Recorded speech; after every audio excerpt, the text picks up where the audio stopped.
Hello everyone, welcome to KD smart education. हम लोग English पे चर्चा कर रहे थे। कल जहाँ पे छोड़ा था वो टॉपिक था अपना कंपैरिजन कर रहे थे हम लोग। इसमें भी present simple versus present continuous tense, present simple और प्रेजेंट कॉन्टिन्यूअस टेंस में कंपैरिजन कर रहे थे। अगर आपने हमारा पहले दो लेक्चर टेंस के नहीं देखे हैं तो पहले वो देखें, फिर इस वीडियोस में आए भाई, क्योंकि अगर आपने अभी तक पहले वीडियो नहीं देखे तो आपको ये थोड़ा कम समझ में आएगा। लास्ट चर्चा छोड़ी थी हम लोगों ने एडवर्ब ऑफ फ्रीक्वेंसी पे। फ्रीक्वेंसी पे दो टाइप की फ्रीक्वेंसी देखी थी, इंडेफिनेट और एक थी डेफिनेट। दो टाइप की फ्रीक्वेंसी थी, इंडेफिनेट और डेफिनेट। इसमें जो ध्यान देने वाली चीज वो थी ये थी कि indefinite adverb of frequency main verb के ठीक पहले आती है और ये कब आएगी? सेंटेंस के लास्ट में। अब आप लोग पूछोगे कि सर ऐसा क्यों होता है कि एडवर्ब ऑफ फ्रीक्वेंसी जो इंडेफिनेट टाइप है वो मेन वर्ब से पहले आती है और जो डेफिनेट है वो मतलब सेंटेंस के अंत में आती है। तो इसका रिप्लाई यही है कि हर एक पार्ट ऑफ स्पीच का अपना एक प्लेस फिक्स होता है सेंटेंस में। जैसे कि आपको पता है जो नाउन है वो सब्जेक्ट और ऑब्जेक्ट का काम करते हैं और आपको पता है कि सब्जेक्ट हमेशा हेल्पिंग वर्ब लगभग सेंटेंस में मेन वर्ब से पहले आता है और ऑब्जेक्ट मेन वर्ब के बाद आता है। तो जो इंडेफिनेट टाइप की जो एडवर्ब ऑफ फ्रीक्वेंसी है जो मैंने आपको कल लिखवाई थी वो हमेशा मेन वर्ब के ठीक पहले आएगी। और इस टाइप की एडवर्ब ऑफ फ्रीक्वेंसी अगर आपको वाक्य में दिख जाए, अगर वहां पे टाइम आपका प्रेजेंट हो, प्रेजेंट मतलब उपस्थित नहीं, प्रेजेंट मतलब वर्तमान समय हो, और कंडीशन कैसी बन रही है? इंडेफिनेट और डेफिनेट यानी फ्रीक्वेंट एक्शन है। फ्रीक्वेंट एक्शन के रेस्पेक्ट में कौन सा टेंस होता है भाई? इंडेफिनेट या सिंपल टेंस, यानी प्रेजेंट सिंपल टेंस होगा अगर आपका टाइम प्रेजेंट हो और एडवर्ब ऑफ फ्रीक्वेंसी उसमें प्रेजेंट हो। अगर यहीं पे मैं बात करूं, अगर टाइम आपका प्रेजेंट नहीं हो के पास्ट हो तो भाई, अगर टाइम पास्ट है और एडवर्ब ऑफ फ्रीक्वेंसी उस वाक्य में मिल जाती है तो जो टेंस होगा वो होगा पास्ट सिंपल या फिर पास्ट इंडेफिनेट। इसमें कुछ एक एग्जांपल हम लोग पास्ट सिंपल के भी करेंगे, तो वो अगर आपको अभी थोड़े समझ में आए, ज़्यादा तब आएंगे जब पास्ट सिंपल पढ़ेंगे।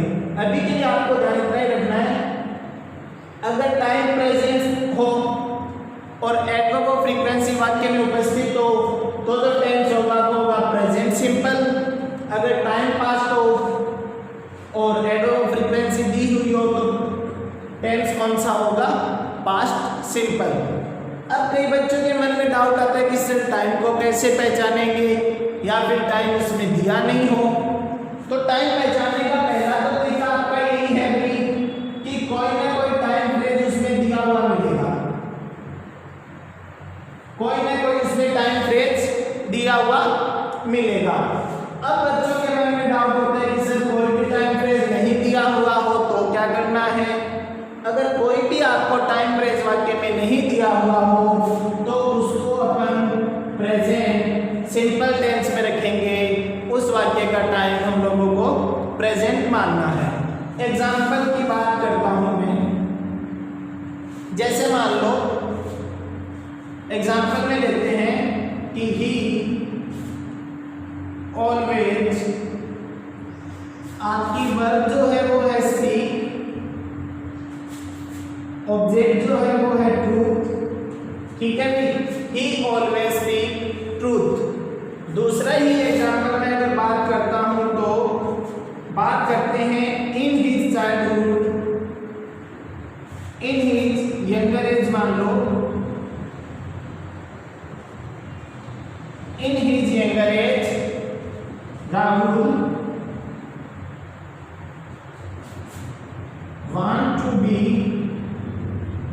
want to be a singer।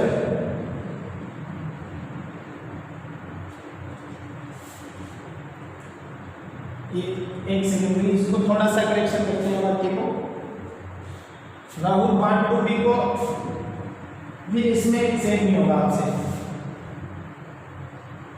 In his younger age Rahul play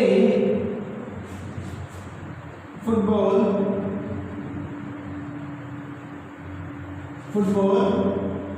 daily. In his younger age Rahul play football daily. ये तो जो दो क्वेश्चन है वो तो है फिल इन द ब्लैंक वाले।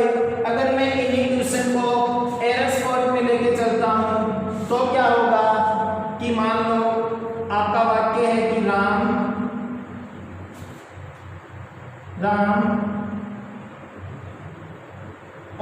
Is always going to market. और यही मैं अगर इनका प्लेस चेंज कर देता हूं कि Ram daily goes to Jaipur.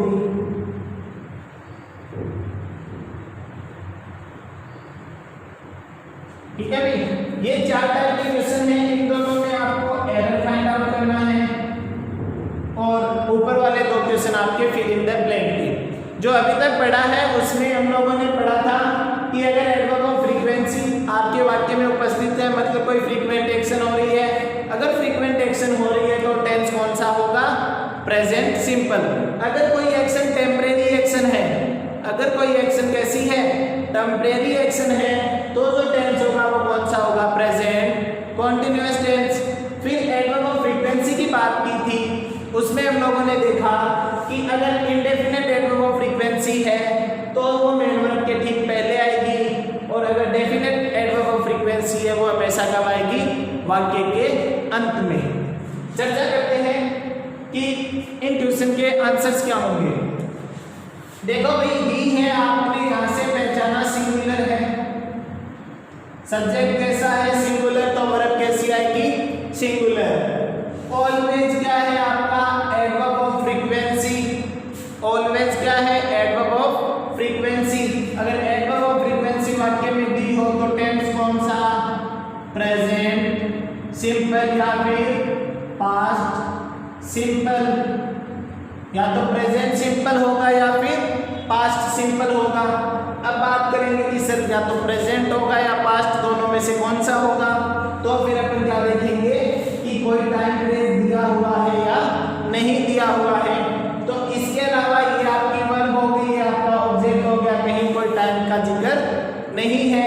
अगर टाइम का जिक्र नहीं है तो आप उसको प्रेजेंट टाइम मानो, और प्रेजेंट टाइम मानते हुए आप इस पे प्रेजेंट सिंपल टेंस अप्लाई करो। तो इस पे क्या होगा भाई? Present simple tense, simple sentence, subject आपका सिंगुलर, तो वर्ब भी कैसी? सिंगुलर, और वर्ब के अंत में एस या एस लगा देते तो वो सिंगुलर बन जाती है। तो क्या आएगा? ही ऑलवेज स्पीक्स ट्रूथ। ठीक है भाई, कर लोगे इसे। सेकंड पे चर्चा करते हैं। सेकंड देखते ही आपने सबसे पहले डेली पहचाना। डेली पहचानते ही आप क्या सोचोगे कि सर प्रेजेंट सिंपल टेंस आएगा क्योंकि एडवर्ब ऑफ फ्रीक्वेंसी गिवन है। अब आप प्रेजेंट सिंपल करके आओगे राहुल के अकॉर्डिंग, तो यहाँ पे क्या हो जाएगा? प्लेज। फिर आपको लगेगा कि सर ये तो सही हो गया, सही हो गए तो इसके नंबर मिलने चाहिए, पर आपने टाइम फ्रेज पे तो ध्यान ही नहीं दिया। जो टाइम फ्रेज इसमें दिया हुआ है कि इन हिज यंगर एज, यानी अपनी यंगर एज मान सकते हो कि छोटी उम्र में राहुल क्या करता था? फुटबॉल खेलता था हमेशा। तो यंगर एज है, अभी की बात नहीं हो रही है, बात हो रही है पास्ट की। टाइम कैसा? पास्ट, और एडवर्ब ऑफ फ्रीक्वेंसी गिवन है तो टेंस कौन सा? Past simple. तो प्लेस नहीं आगे क्या आएगा? पास्ट सिंपल के सिंपल सेंटेंस में वर्ब की सेकंड फॉर्म आती है, तो प्लेस की प्ले की जगह क्या होगा? प्ले। ये तो हो गया fill in the blank. Error वाले पे बात करते हैं। एरर क्या है भाई? देखो कि Ram is always going to market. अब आप देखते ही पहचान सकते हो कि सर ऑलवेज दिया हुआ है, ऑलवेज दिया है तो एक्शन कौन सी है? परमानेंट एक्शन है या फ्रीक्वेंट एक्शन है, और फ्रीक्वेंट एक्शन के साथ कभी भी प्रेजेंट कॉन्टिन्यूअस टेंस का यूज नहीं करते हैं, तो किसका यूज होगा? प्रेजेंट सिंपल का। तो इज गोइंग के स्थान पे क्या आएगा भाई? क्या आना चाहिए? गोज। फिर बात करते हैं Ram daily goes to Jaipur. इसमें क्या होगा भाई कि Ram daily goes to Jaipur. अब आपको पता है डेली एक डेफिनेट एडवर्ब ऑफ फ्रीक्वेंसी है, ठीक है। आपने पहचाना कि डेली दिया हुआ है, डेली के साथ आपको पता चल रहा है कि यहाँ पे कौन सा टेंस होना चाहिए? Present simple. आपने देखा कि प्रेजेंट सिंपल तो है, फिर एरर कहाँ पे है? तो अगर आपको ये चीज पता है कि डेफिनेट एडवर्ब ऑफ फ्रीक्वेंसी हमेशा टेंस सेंटेंस के लास्ट में आती है, तो यही सेंटेंस क्या होगा? यही सेंटेंस आपका होगा Ram goes to Jaipur, daily कहाँ जाएगा? लास्ट में Ram goes to Jaipur daily. यहां तक शायद आपकी क्लियर हो गया होगा कि जो परमानेंट एक्शन है और जो टेम्परेरी एक्शन है, जो डेफिनेट एडवर्ब है और जो इंडेफिनेट एडवर्ब है। यहां तक मान के चलता हूं आपके क्लियर हो गया। अगर कहीं कोई डाउट है तो कमेंट कर सकते हो, या फिर आप वीडियो को पीछे करके देख सकते हो। अब एक सेंटेंस और लेते हैं एग्जाम्पल के रूप में।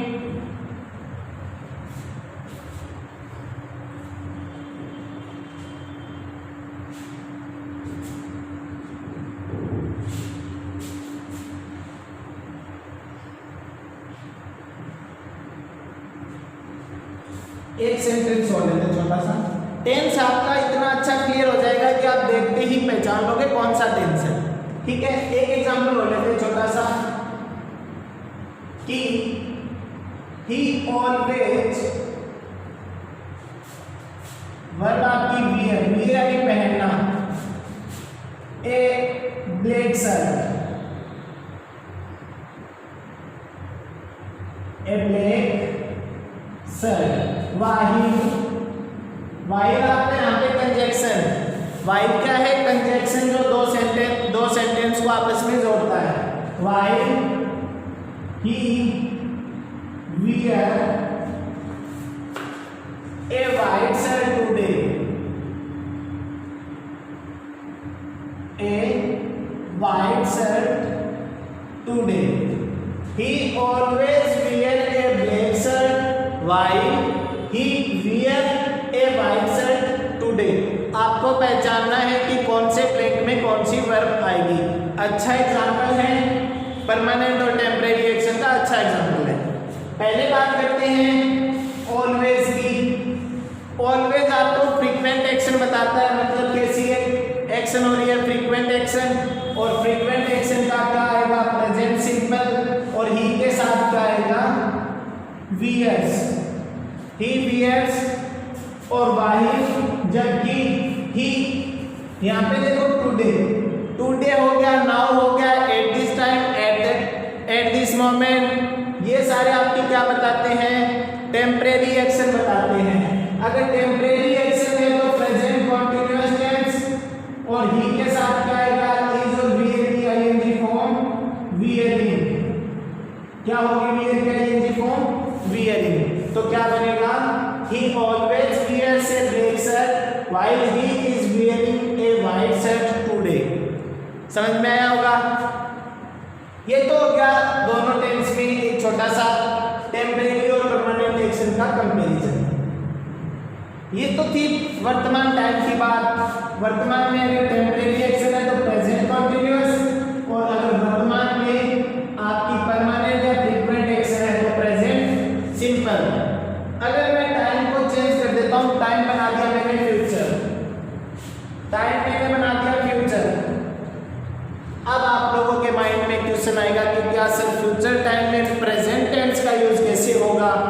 तो देखो कुछ एक स्पेसिफिक कंडीशन है कि फ्यूचर टाइम में भी हम प्रेजेंट सिंपल और प्रेजेंट कॉन्टिन्यूअस टेंस का यूज कर सकते हैं। और वो कंडीशन क्या है? अगर फ्यूचर काम कोई प्री प्लान हो, प्री प्लान का मतलब पहले से डिसाइडेड हो, वो फ्यूचर प्लान मतलब मैंने आज डिसाइड कर लिया कि मुझे 2 दिन के बाद क्या करना है, तो वो कौन सा काम, वो कौन सा प्री प्लान फ्यूचर एक्शन। अगर वहीं पे मैं बात करता हूँ नियर फ्यूचर एक्शन की, वहीं मैं बात करता हूँ नियर फ्यूचर एक्शन की, मतलब अगले ही क्षण या फिर मान लो शाम को 7 बजे या फिर मान लो नाइट में, आज नाइट में क्या होने वाला है, वो सारी क्या है नियर फ्यूचर एक्शन है। तो प्री प्लान फ्यूचर एक्शन के लिए आपका जो टेंस है वो है प्रेजेंट। कौन सा टेंस है, प्रेजेंट सिंपल। और जो नियर फ्यूचर एक्शन है उसके लिए जो टेंस है वो कौन सा है, प्रेजेंट कॉन्टिन्यूअस टेंस। ठीक है भाई, फ्यूचर एक्शन में 2 टाइप की फ्यूचर एक्शन हो सकती है। एक तो जो एक्शन प्री प्लान हो वो प्रेजेंट सिंपल में आएगी, और एक नियर फ्यूचर एक्शन वो प्रेजेंट कॉन्टिन्यूअस में आएगी। एग्जांपल से समझते हैं।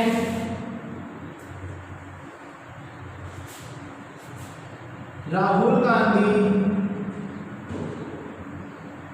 is going to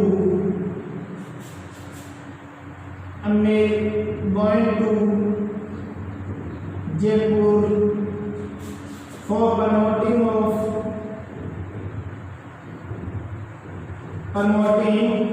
his party. For promoting his party। वही दूसरा एग्जाम्पल मैं लिखता हूं कि Ram goes to market tomorrow। Ram goes to market tomorrow। यहीं मैं अगर एक और एग्जाम्पल की बात करता हूं कि I take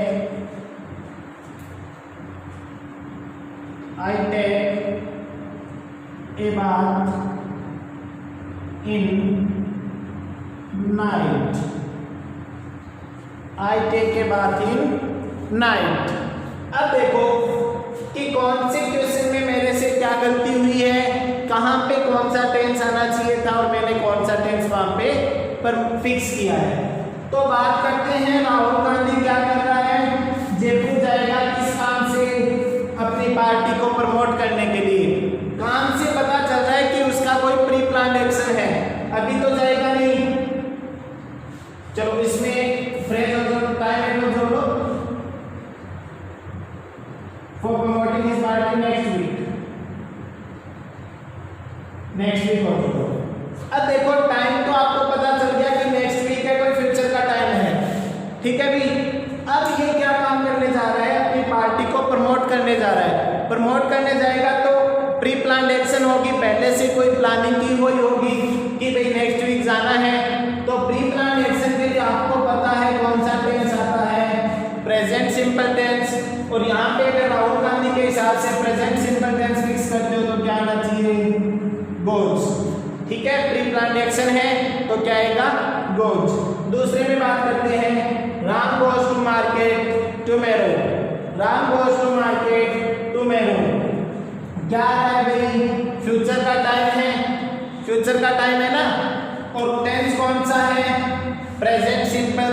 अब आपको पता है कि सर फ्यूचर में प्रेजेंट सिंपल लगा सकते हैं, पर कैसी एक्शन के लिए, प्री प्लान एक्शन के लिए। क्या यहाँ पे कोई प्री प्लानिंग है इसकी, नहीं है। नहीं है तो फिर आप नियर फ्यूचर एक्शन लेके आओगे तो कौन सा टेंस, प्रेजेंट कॉन्टिन्यूअस। और राम के साथ प्रेजेंट कॉन्टिन्यूअस में इज और वो की आएगी फॉर्म गोइंग। फिर बात करते हैं, I take a बैथ in night. ये थोड़ा सा यहाँ पे करेक्शन कर लेना, की हो रहा है। पहले चलो बात की बात कर लेते हैं, BATH और BATHE दो स्पेलिंग है, दोनों का मतलब ही होता है नहाना। तो किसर फर्क क्या है दोनों में, दोनों का हिंदी में मतलब क्या होता है, नहाना। तो सर क्या फर्क है कि यहाँ पे आपने BATHE लिखा, क्यों यहाँ पे BATH क्यों नहीं लिखा। तो बच्चों यहाँ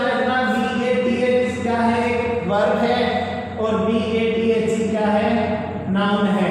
और हमेशा डिटरमाइनर या आर्टिकल के बाद क्या आता है, नाउन आता है। तो यहाँ पे क्या आएगा, BATHE, बैथ आएगा, उसका मतलब होता है ना, और जो कि नाउन है।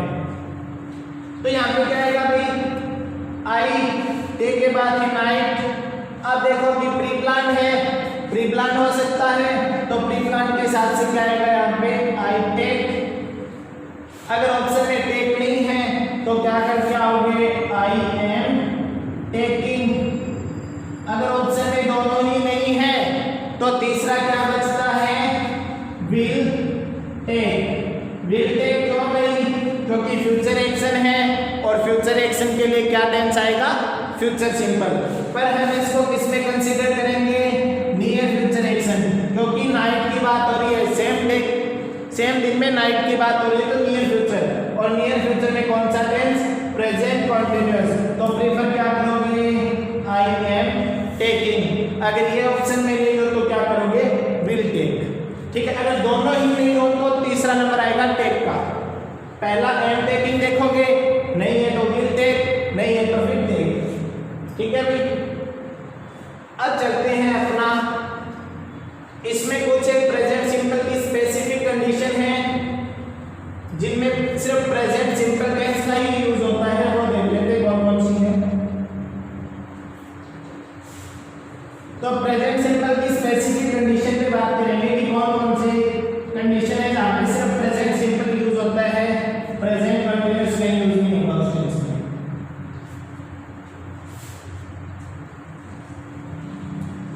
और एक चीज और उससे पहले मैं बता देता हूं, बात की थी मैंने एडवर्ब ऑफ फ्रीक्वेंसी की। एडवर्ब ऑफ फ्रीक्वेंसी की बात की थी, मैंने आपको बताया था कि प्रेजेंट जो कंटीन्यूअस टेंस है वो हमेशा टेम्परेरी एक्शन बताता है। तो एडवर्ब ऑफ फ्रीक्वेंसी कभी भी प्रेजेंट कंटीन्यूअस टेंस में नहीं आएगी। एडवर्ब ऑफ फ्रीक्वेंसी कभी भी प्रेजेंट कंटीन्यूअस या किसी भी कंटीन्यूअस टेंस में नहीं आएगी, चाहे वो प्रेजेंट हो, चाहे वो पास्ट हो, चाहे वो फ्यूचर कंटीन्यूअस हो, क्योंकि कंटिन्यूटी हमें क्या बताती है कि एक्शन टेम्परेरी है, और डेफिनेट क्या बताता है कि एक्शन परमानेंट है या फ्रीक्वेंट एक्शन है। इसी के अलावा एक शब्द, कुछ एक एक्शन ऐसी होती है जो फीलिंग्स की होती है या फिर स्टेट बताती है, ठीक है, इनको आप क्या बोल सकते हैं, मेंटल एक्टिविटीज। क्या होती है भाई, मेंटल एक्टिविटीज। ये जितनी भी मेंटल एक्टिविटीज हैं जो आपका क्या बताएगी, जो आपके माइंड में क्या चल रहा है वो बताएगी, यानी माइंड आपका क्या काम कर रहा है वो बताएगी। तो जितनी भी मेंटल एक्टिविटीज हैं वो भी कभी भी प्रेजेंट कॉन्टिन्यूअस टेंस में नहीं आएगी। अगर कॉन्टिन्यूअस टेंस में नहीं आएगी तो किस में आएगी, वो आएगी प्रेजेंट सिंपल में। इसके साथ एक चीज आपको इसी मेंटल एक्टिविटीज में ध्यान रखनी है, हरेक सब्जेक्ट, हरेक जो टेंस है आपका उसमें ये चीज काम आएगी।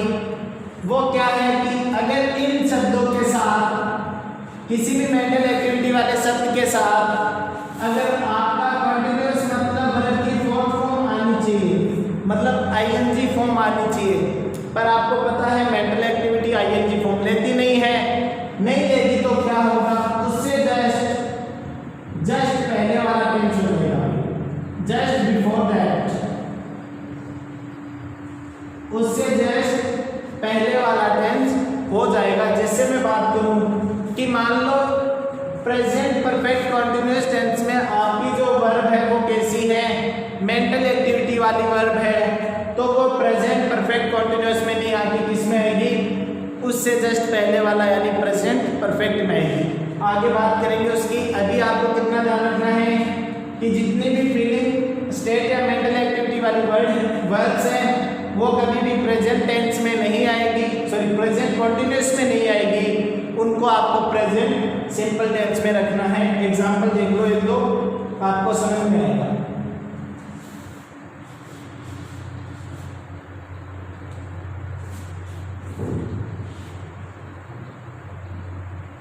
कुछ एक वर्ब आपको दिखा देता हूं जो कि क्या है, मेंटल एक्टिविटी वर्ब है। जैसे कुछ एक एग्जांपल दे देता हूं, मान लो फील है, तो फील है वो आप काम नहीं कर सकते, वो आपका सोचेगा कि आपको कोई चीज़ फील हो रही है, रिकॉल करना है, रिकॉल भी आपका माइंड करेगा। थिंक का काम क्या है भाई? माइंड का काम है, सोचना भी आपके माइंड का काम है।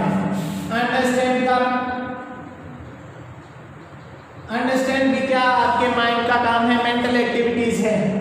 फिर मान लो लव है, लव भी तो आपके माइंड का काम है, ठीक है भाई। हेट हो गया, हेट भी तो आपके माइंड का काम है। तो ये जितनी भी मेंटल एक्टिविटीज वर्ड्स हैं वो हमेशा अपने साथ कभी भी आईएनजी फॉर्म नहीं लेंगे। जैसे एग्जांपल देखो, I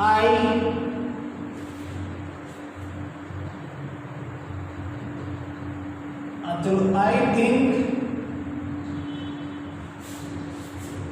about you today. I think about you today.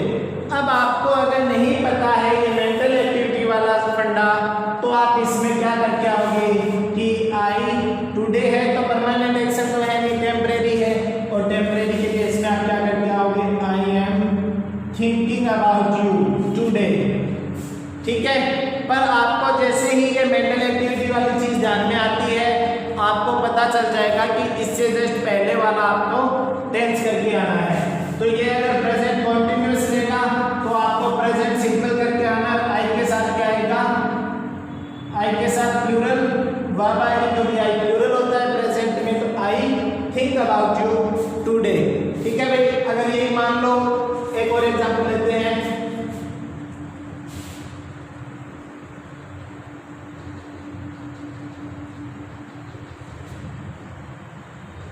You feel the test better.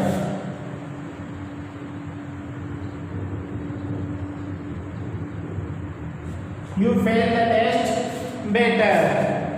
अब आपको नहीं पता होगा तो आप इसमें you are feeling करके आओगे। अगर पता है तो आप क्या करके आओगे? feel. You feel the test better. ये चीज भी आपको ध्यान में रखनी है, क्योंकि आजकल इससे भी क्वेश्चन आने लगा है। वहीं मैं बात करूं अपने प्रेजेंट सिंपल टेंस को आगे बढ़ाते हैं, तो कुछ एक स्पेसिफिक कंडीशन है जो प्रेजेंट सिंपल में ही आएगी, वो देख लेते हैं, फिर उनके एग्जाम्पल की बात करते हैं। देखो भाई, जितने भी दुनिया में यूनिवर्सल ट्रूथ है, जितने भी दुनिया में क्या है? यूनिवर्सल ट्रूथ, यानी सार्वभौमिक सत्य, मीन्स की जो सत्य कल भी था, जो सत्य आज भी है, और जो सत्य हमेशा रहेगा, वो किस में आएगा? किस में आएगा भाई? वो आएगा प्रेजेंट सिंपल टेंस में। अगर वही मैं बात करूं साइंटिफिक फैक्ट की, वही मैं बात करूं साइंटिफिक फैक्ट की, वही मैं बात करूं मैथमेटिकल एक्सप्रेशंस की, वही मैं बात करूं ज्योग्राफिकल फैक्ट की, वही मैं बात करूं ज्योग्राफिकल फैक्ट की, वही मैं बात करूं न्यूज़पेपर हेडलाइन की,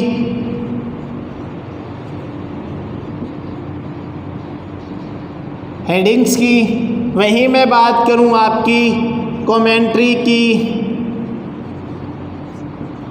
वही मैं आपकी अगर बात करता हूँ साइंटिफिक आ गया, universal, mathematical, geographical, newspaper headline, commentary, ठीक है।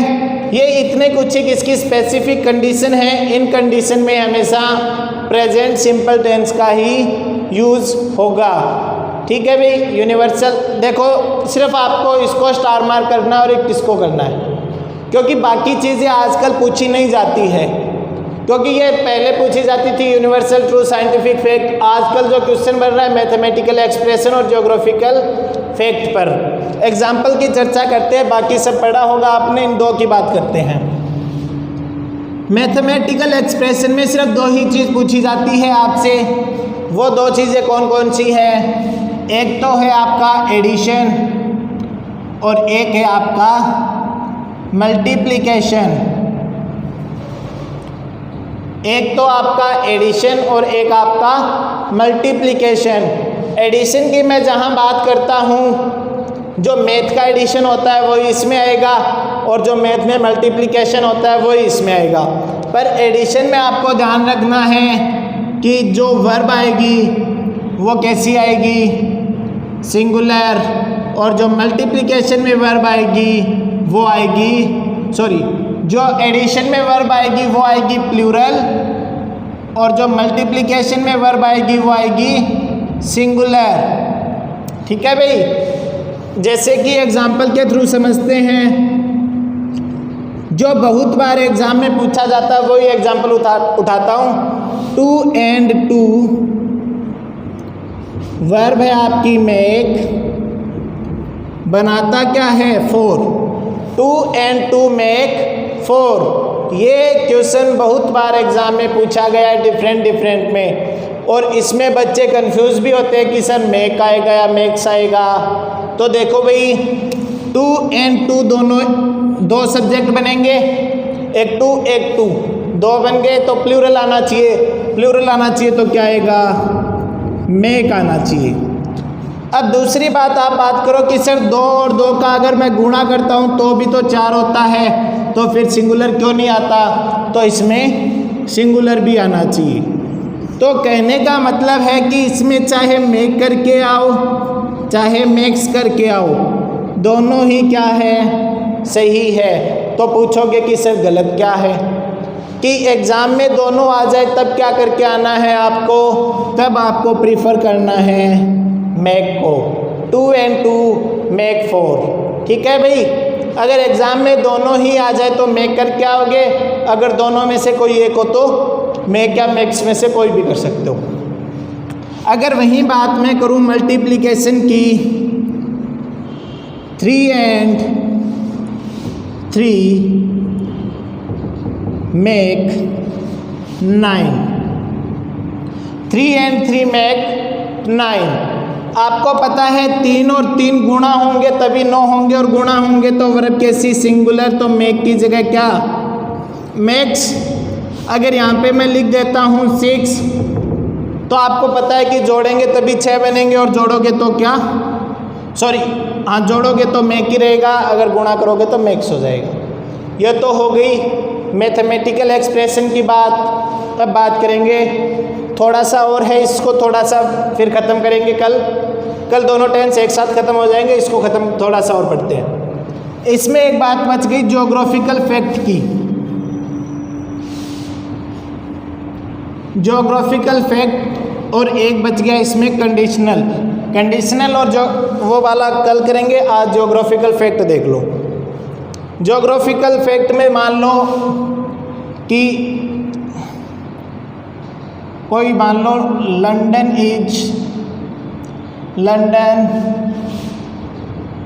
Situate on the bank of Thames river. Option आपके किस प्रकार हैं वो देखो पहले। ऑप्शन आपका ए है सिचुएटेड, बी ऑप्शन है इज सिचुएटिंग, सी ऑप्शन है आपका सिचुएट्स, और डी ऑप्शन है इज सिचुएटेड। सिचुएट का मतलब बसा हुआ है लंदन किसके, टेम्स नदी के किनारे। अब बात आती कि सर कौन सा ऑप्शन सही होगा, तो आपको पता है ये एक ज्योग्राफिकल फैक्ट है, और ज्योग्राफिकल फैक्ट में आपका कौन सा, प्रेजेंट सिंपल टेंस। ऑप्शन काटना सीख जाओगे तो आपका एग्जाम बहुत जल्दी क्लियर। सिचुएटेड पास्ट है, नहीं आएगा। इज सिचुएटिंग कंटिन्यूअस है, नहीं आएगा। बात आती है कि सर सिचुएट्स आएगा या इज सिचुएटेड आएगा, क्योंकि ये भी प्रेजेंट सिंपल है और दूसरा ये भी क्या है, प्रेजेंट सिंपल। फ़र्क क्या है, ये एक्टिव वॉइस में है और ये कौन से वॉइस में है, पैसिव वॉइस में है। तो आपको देखना है कि जो क्वेश्चन है उसका वॉइस कौन सा है। तो अब बात आती है लंदन की। बात किसकी आती है? लंदन की। अब आप सोचो कि लंदन खुद बसा था वहाँ पे जाके या लंदन को किसी ने बसाया था। अगर आपका सब्जेक्ट, बात बताता हूँ एक छोटी सी, अगर आपका सब्जेक्ट लिविंग है, अगर आपका सब्जेक्ट लिविंग है तो वो लगभग टाइम तो एक्टिव वॉइस में आएगा। अगर आपका सब्जेक्ट क्या हो? नॉन लिविंग हो, तो वो कौन से टेंस में आएगा? पैसिव वॉइस में आएगा। अगर सब्जेक्ट लिविंग है तो एक्टिव वॉइस, नॉन लिविंग है तो पैसिव वॉइस। लंदन कैसा सब्जेक्ट है? Non living. और नॉन लिविंग सब्जेक्ट है तो कौन सा voice? Passive voice. Passive voice क्या है? इज सिचुएटेड, क्योंकि प्रेजेंट सिंपल को पैसिव में चेंज करेंगे तो is, am, are according to the subject plus verb की थर्ड फॉर्म। लंदन सिंगुलर तो इज और वर्ब की थर्ड फॉर्म सिचुएटेड। अगर आपको ये चीज़ें नहीं पता है सब्जेक्ट लिविंग और नॉन लिविंग की, तो आपको पता होते हुए भी आप सिचुएट्स करके आओगे इस क्वेश्चन में और वही आपका गलत हो जाएगा। तो इसमें क्या आएगा? Is situated. आज के लेक्चर को यहीं ख़त्म करते हैं। जल्दी आपके लिए दिल्ली पुलिस का लाइव बैच लाने की कोशिश करेंगे। तब तक के लिए अगर कोई भी हमारी क्लास हमारे YouTube चैनल पे आपको अच्छी लग रही है तो चैनल को लाइक करें, शेयर करें और दोस्तों के साथ भी शेयर करें और लास्ट में चैनल को सब्सक्राइब करके बेल आइकन का बटन ज़रूर दबाएं। धन्यवाद।